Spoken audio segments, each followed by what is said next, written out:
একটা গভীর জঙ্গলের মাঝখান দিয়ে রোজ রাতের বেলায় ট্রেন চলে। জঙ্গল সম্বন্ধে মাঝে মাঝে অনেক কথাই শোনা যায়। কথায় বলে জঙ্গল যতটা সুন্দর ঠিক ততটাই ভয়ানক।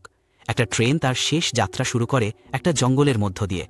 হ্যাঁ, ঠিকই শুনেছ, শেষ যাত্রা। তারপর সেই ট্রেনটার সাথে এমন কি হলো সেই মানুষগুলোর সাথে? আর এই মুভির শেষ দৃশ্যটা যা দেখায় তা বড়ই বিচিত্র আর চিন্তার বাইরে ছিল। জীবনের শেষ অ্যাডভেঞ্চারে স্বাগতম। একটা অদ্ভুত ধরনের ইউনিক হরর থ্রিলার। হাউল।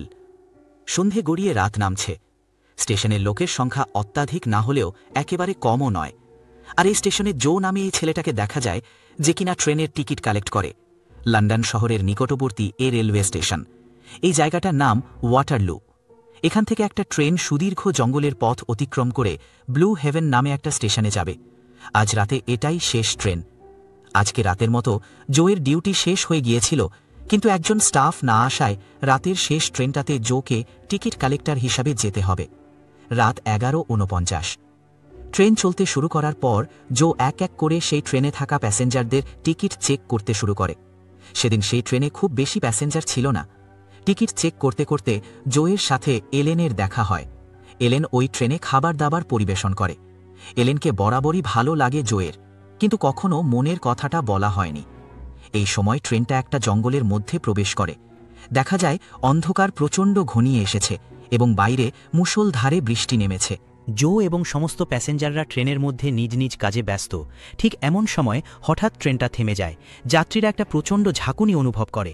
জো তাড়াতাড়ি ড্রাইভারের সঙ্গে যোগাযোগ করে সব যাত্রীকে জানায় কোনো যান্ত্রিক গোলযোগের কারণে ট্রেনটা থেমে গেছে এবং যত তাড়াতাড়ি সম্ভব পুনরায় চালু করার চেষ্টা চলছে।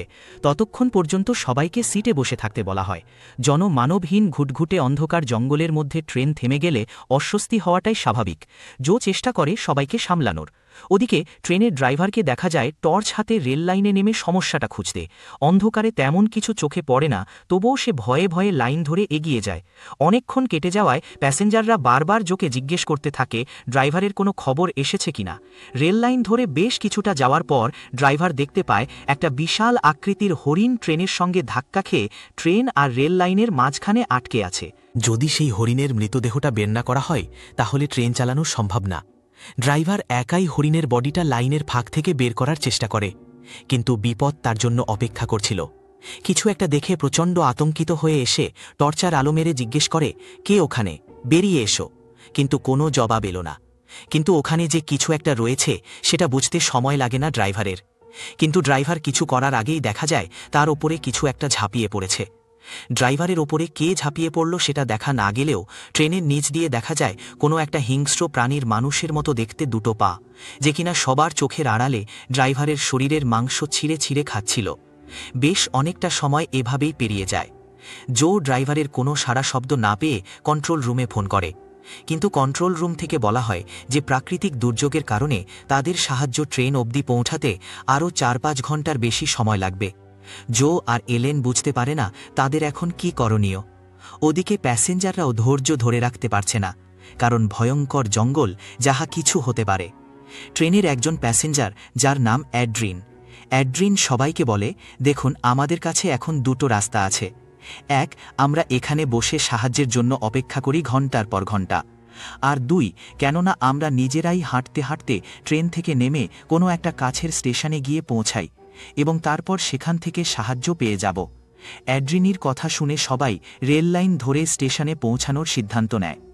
জো যদিও এতে রাজি ছিল না। সে সবাইকে বোঝানোর চেষ্টা করে যে ঘন জঙ্গলে কিন্তু বিপদ যে কোনো মুহূর্তে অপেক্ষা করছে, কিন্তু কেউই জোয়ের কথা শুনতে নারাজ। অবশেষে জো ট্রেনের দরজা খুলে দেয় এবং সমস্ত যাত্রীরা অন্ধকার জঙ্গলের পথ ধরে চলতে শুরু করে। কেমন একটা গাছ ঝমঝমে পরিবেশ, চারদিকে ঘুটঘুটে অন্ধকার। দূরের জিনিস তো থাক, কাছের জিনিসটা পর্যন্ত ঠিকমতো দেখা যাচ্ছে না। কিছুটা পথ যাওয়ার পর জোয়ের হঠাৎ করে মনে হয় ওই দূরের জঙ্গলে ঝোপঝাড়ে কিছু একটা নড়ার শব্দ হচ্ছে। জো সবাইকে একটা জায়গায় দাঁড়াতে বলে এবং নিজেই একটা টর্চ হাতে এগিয়ে যায় ওখানে কি আছে দেখার জন্য। এলেনও কৌতূহল বশত জোয়ের সাথে যায় এবং ঝোপঝাড়ের ভেতরে তারা যা দেখতে পায় তাতে তাদের মাথা ঘুরে যায়। ড্রাইভারের দেহ, দেহটা সেখানে কোনো এক মানুষের মতো দেখতে নরা খাদক ড্রাইভারের দেহটাকে নৃশংসভাবে ছিঁড়ে ছিঁড়ে খাচ্ছে। এটা দেখে তারা প্রচণ্ড আতঙ্কিত হয়ে সবাইকে চিৎকার করে ট্রেনে উঠতে বলে। তারা পুনরায় ট্রেনের দিকে দৌড়াতে শুরু করে এবং সবাই ট্রেনের কাছে পৌঁছে গেলেও একজন বৃদ্ধ দম্পতি ছিল, তারা আস্তে আস্তে দেরি করে ফেলে। আর তারা এখানেই ভুল করে ফেলে, কারণ তারা যখন ট্রেনের সামনে চলে আসে তাদের মনে হচ্ছিল তাদের পেছন পেছনে কোনো একটা হিংস্র কিছু দৌড়তে দৌড়তে আসছে। বয়স্ক ভদ্রলোক কোনো রকমে ট্রেনে উঠতে পারলেও তার স্ত্রী ট্রেনে ওঠার সময় পা স্লিপ করে যায়, আর তাড়াহুড়োতে ট্রেনের দরজা বন্ধ করে দেওয়ায় তার একটা পা বাইরে থেকে যায় এবং ট্রেনের বাইরে ওই হিংস্র প্রাণীটা ওই মহিলার পা কামড়ে ওনাকে টেনে নিয়ে যাওয়ার চেষ্টা করে। কিন্তু সবাই মিলে কোনো রকমে মহিলাকে টেনে টুনে ট্রেনের ভেতরে নিয়ে নেয়, যদিও তার পা কিন্তু ক্ষতবিক্ষত হয়ে যায়। প্রচণ্ড যন্ত্রণায় চিৎকার করতে থাকেন মহিলা, তার পা থেকে প্রচণ্ড রক্তক্ষরণ শুরু হয়। এই অবস্থা দেখে ট্রেনের সবাই প্রচণ্ড আতঙ্কিত হয়ে পড়ে। এলেন ও বাকি সবাই মিলে কোনো রকমে মহিলার পায়ের রক্তক্ষরণ বন্ধ করার চেষ্টা করে। ওদিকে জো পুনরায় কন্ট্রোল রুমের সঙ্গে যোগাযোগ করতে গেলে কন্ট্রোল রুমের সঙ্গে কানেকশন বিচ্ছিন্ন হয়ে যায়। সুতরাং বর্তমানে এই ভয়ানক জঙ্গলের মাঝখানে থেমে থাকা এই ট্রেনটার আর কোনো গতি নেই। এবার তাদের সাথে কি হবে? ট্রেনের বাইরে সেই অচেনা ভয়ানক মানুষের মতো দেখতে কোনো একটা হিংস্র প্রাণী ঘুরে বেড়াচ্ছে, আর ভেতরে আতঙ্কের পরিবেশ। ট্রেনটার ভেতরে থাকা আরেকজন প্যাসেঞ্জার, যার নাম হলো বিল্লি, হ্যাঁ মানুষের নাম বিল্লি, সে জোকে বলে যে আমার যা মনে হচ্ছে এই ট্রেনটা চলার জন্য যে জ্বালানি দরকার সেটা যে ট্যাঙ্কে রাখা আছে সেই ট্যাঙ্কটা হয়তো লিক হয়ে গেছে, সেটা যদি ঠিক করা যায় তাহলে ট্রেনটা চলতে পারে। সবাই যখন এই বিষয়ে কথা বলছে তখন তারা বুঝতে পারে ট্রেনের ছাদের ওপর দিক দিয়ে কোনো একটা ভারী কিছু হেঁটে যাচ্ছে। সবাই প্রচণ্ড ভয় পেয়ে যায়। এরই মধ্যে এক প্যাসেঞ্জারের ফোন বেজে ওঠে। মেয়েটা জানালার সামনে তার মায়ের সঙ্গে কথা বলছিল। ঠিক সেই সময় জানালার বাইরে থেকে এক হিংস্র নরখাদক মেয়েটাকে টেনে নিয়ে যায়, আর কিছুক্ষণের মধ্যেই ট্রেনের জানালা দিয়ে রক্ত গড়িয়ে গড়িয়ে নিচে পড়তে থাকে। অর্থাৎ ওই নরখাদক ওই মেয়েটাকেও শেষ করে দিয়েছে। এবং ট্রেনের ভেতরে সবাই নিজেদের প্রাণ বাঁচানোর জন্য ট্রেনের একটা কম্পার্টমেন্টে চলে আসে এবং ট্রেনের যত জানালা দরজা ছিল সব কিছু শক্তভাবে লক করে দেয়, যাতে বাইরে থেকে কেউ ভেতরে ঢুকতে না পারে। কিন্তু কিছুক্ষণ পরই হঠাৎ ওই বয়স্ক ভদ্রমহিলা, যার পায়ে ওই নরখাদকটা আক্রমণ করেছিল, সে কালো রঙের বমি করতে শুরু করে এবং তার মধ্যে কিছু অদ্ভুত পরিবর্তন দেখাইতে শুরু করে। এরই মধ্যে জো লক্ষ্য করে একজন প্যাসেঞ্জার ওই কম্পার্টমেন্টের ওয়াশরুমে রয়ে গেছে, বাথরুমে, যেখানে কিছুক্ষণ আগে নরখাদকটা এসেছিল। জো তাকে আনতে যেতে চাইলে অ্যাডারিন মানা করে, কিন্তু জো কাউকে এভাবে মরতে দিতে চায় না। সে ভয়ে ভয়ে দরজা খুলে ওই প্যাসেঞ্জারকে বাঁচাতে চায়। ওই ব্যক্তি জোকে বলে ওয়াশরুমের দরজা লক হয়ে যাওয়ার কারণে সে বেরোতে পারছে না। জো চাবি দিয়ে দরজা খুলতে গেলে দেখে ওই হিংস্র নরখাদক ওই ওয়াশরুমের ভেতরে চলে এসেছে, আর চোখের নিমিষে সে ওই ব্যক্তির ওপর আক্রমণ করে। বাথরুমের দরজার ফাঁক দিয়ে জো দেখে নরখাদকটা ওই মানুষটাকে ছিঁড়ে ছিঁড়ে খাচ্ছে। জো ভয়ে পেয়ে কোনো রকমে ওখান থেকে বেরোতে গেলে ওই নরখাদক জোয়ের সামনে এসে দাঁড়িয়ে পড়ে, আর দেখা যায় অর্ধেক মানুষের মতো অর্ধেক নেকড়ে বাঘের মতো দেখতে সে এক ভয়ানক জন্তু। সে জোয়ের ওপর আক্রমণ করতেই যাবে, কিন্তু শেষ মুহূর্তে সবাই মিলে জোকে কম্পার্টমেন্টের মধ্যে টেনে নেয়।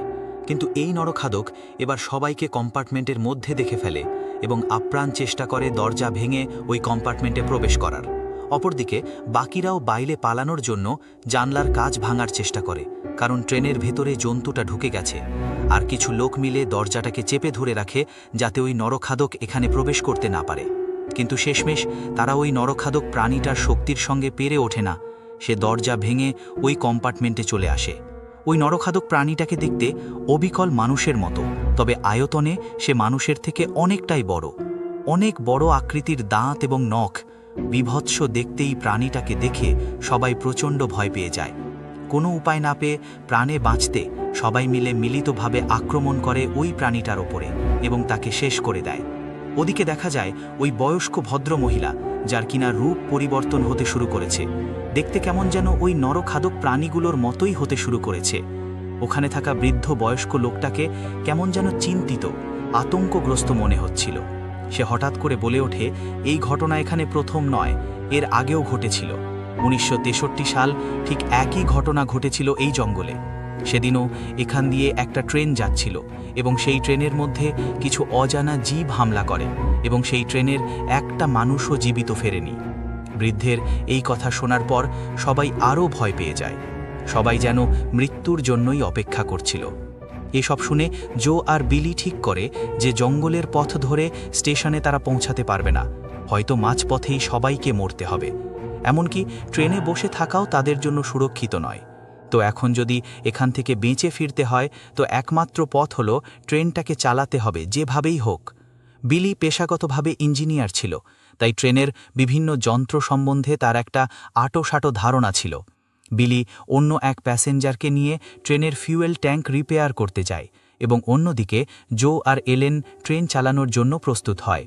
বিলি যখন সেই ট্রেনটার জ্বালানি রাখার ট্যাঙ্কটা রিপেয়ার করছিল, ঠিক সেই সময় তার সাথে আসা ছেলেটা জঙ্গলের দিক থেকে কিছু শব্দ শুনতে পায়। ছেলেটাকে দেখা যায় সে ওই শব্দ অনুসরণ করে জঙ্গলের ভেতরে প্রবেশ করে।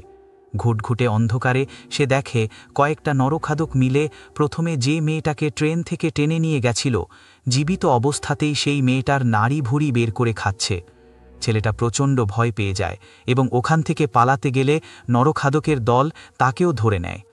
এদিকে ফিউয়েল ট্যাঙ্ক ঠিক হয়ে গেলেও বিলি ট্রেনের নিচ থেকে বেরোতে পারে না, কারণ বাইরে দুটো নরখাদক ঘুরে বেড়াচ্ছে। তারা ঠিক বুঝতে পেরেছে যে একটা মানুষ ট্রেনের বাইরে আছে এবং ওদের পাগুলো দেখে বিলি ট্রেনের নিচের পাইপের সাথে মাকড়সার মতো লেগে থাকে। ওই নরখাদক দুটো হাঁটতে হাঁটতে ট্রেনের সামনে চলে এলে জো আর এলেন তাড়াতাড়ি ট্রেন চালু করে দেয়। ওদিকে দেখা যায় ট্রেনের মধ্যে এটারিনকে বেল্ট দিয়ে বেঁধে রাখা হয়েছে। অ্যাডারিন ছিল একজন প্রচণ্ড স্বার্থপর মানুষ, তাই সে প্রাণে বাঁচার জন্য যে কোনো কিছু করতে রাজি ছিল। বাইরে যেমনই নরখাদকগুলো তাদের জন্য বিপদ ছিল, ঠিক একইভাবে ট্রেনের ভেতরে এই অ্যাডারিনও তাদের জন্য বিপদের থেকে কোনো অংশে কম ছিল না, কারণ সে নিজে বাঁচার জন্য অন্য মানুষকে খুন পর্যন্ত করতে পারে। কিন্তু ট্রেনের মধ্যে অ্যাডারিনের থেকেও বড় বিপদ ছিল ওই বৃদ্ধ মহিলা, কারণ সময়ের সাথে সাথে ওই মহিলা এখন পুরোপুরিভাবে নরখাদকে পরিণত হয়েছে। এটা দেখে ট্রেনের এক যাত্রী অ্যাডারিনের হাতের বাঁধন খুলে দেয়, কারণ অ্যাডারিনকে ওই মহিলার পাশেই রাখা হয়েছিল। আর দেখতে দেখতে ওই বৃদ্ধ মহিলা হঠাৎ করে তার স্বামীর উপর আক্রমণ করে বসে। অন্যদিকে দেখা যায় একটা নরখাদক ওই মহিলা যাত্রীকে ধরে নিলে অ্যাডারিন নিজেকে বাঁচাতে ওই মহিলাকে ট্রেন থেকে ধাক্কা মেরে দেয়, যাতে নরখাদকটা মহিলাকে নিয়ে গেলেও অ্যাডারিনের যাতে কিছু না হয়। জঙ্গলের মধ্য দিয়ে ট্রেন হঠাৎ করে দ্রুত গতিতে ছুটতে শুরু করে, কারণ ততক্ষণে জো ট্রেন চালানো শুরু করে দিয়েছে, কিন্তু বিলি তখনও ট্রেনের নিচে ঝুলে রয়েছে। প্রাণে বাঁচতে বিলি পুনরায় ট্রেনের ফিউল তারটা খুলে দেয়, যাতে ট্রেনটা আবারও থেমে যায়। জো আর এলেন ইঞ্জিন রুম ছেড়ে ট্রেনের ভেতরের বগিতে আসে এবং দেখে ওই বৃদ্ধা মহিলা, যে কিনা সম্পূর্ণ নরখাদকে পরিণত হয়েছে, সে অ্যাডারিনকে মারার চেষ্টা করছে। জো ওই বৃদ্ধার শরীরে একটা লোহার পাইপ ঢুকিয়ে তাকে শেষ করে দেয়। যদিও ততক্ষণে আরও কিছু নরখাদক সেখানে এসে পড়ে। তাদের হাত থেকে বাঁচার জন্য অ্যাডারিন চালাকি করে। জো এবং অ্যালিসকে ট্রেনের মধ্যে আটকে রাখার প্ল্যান করে, যাতে সেই নরখাদকগুলো জো আর অ্যালিসকে খেতে ব্যস্ত থাকে এবং অ্যাডারিন সেখান থেকে পালাতে পারে। জো আর অ্যাডারিনের মধ্যে লড়াই শুরু হলে অ্যাডারিন ওদের দুজনকে কোনো রকমভাবে মেরে সেখান থেকে পালিয়ে যায়। জো আর এলেন দরজা খোলার আপ্রাণ চেষ্টা করলেও তারা ট্রেন থেকে বেরোতে পারে না। আর তখন ওই নরখাদকরা ওই কম্পার্টমেন্টে চলে আসে। জো আর এলেন ভাবে এবার হয়তো তাদের বাঁচার কোনো পথ নেই। ঠিক তখনই আগুন হাতে সেখানে বিলি চলে আসে। বিলি আগুন দিয়ে ওদের ভয় দেখালে জো ট্রেনের দরজা খুলে দেয়। তারা দুজন ট্রেন থেকে নেমে গেলে বিলি ট্রেন থেকে নামতে পারে না। নরখাদকরা তাকে ধরে নেয়। অন্ধকার জঙ্গলের মধ্য দিয়ে দিশাহীনভাবে ছুটতে থাকে জো আর এলেন। ছুটতে ছুটতে একসময় ভোরের একটু আলো দেখা যায়, কিন্তু নরখাদকরা তাদের পিছু ছাড়ে না। একটা সময় পর জো বুঝতে পারে যে এত বিশাল জঙ্গল এভাবে দৌড়ে পার করা যাবে না। তাদের মধ্যে যে কোনো একজনই বাঁচতে পারবে। কিভাবে? যে কোনো একজনকে ওই নরখাদকদের সামনে আত্মসমর্পণ করতে হবে, যাতে সেই মানুষটাকে খেতে ব্যস্ত থাকে নরখাদকরা, আর বাকি আরেকজন পালিয়ে বাঁচতে পারে। জো নিজের প্রাণের বদলেই নিজের ভালোবাসাকে বাঁচাতে চায়। জো এলেনকে বলে, তুমি এখান থেকে পালাও, আমি এদের সাথে লড়াই করছি, এদেরকে আমি আটকে রাখছি। এলেন যেতে চায় না, কিন্তু জোয়ের কথা তাকে শুনতেই হয়।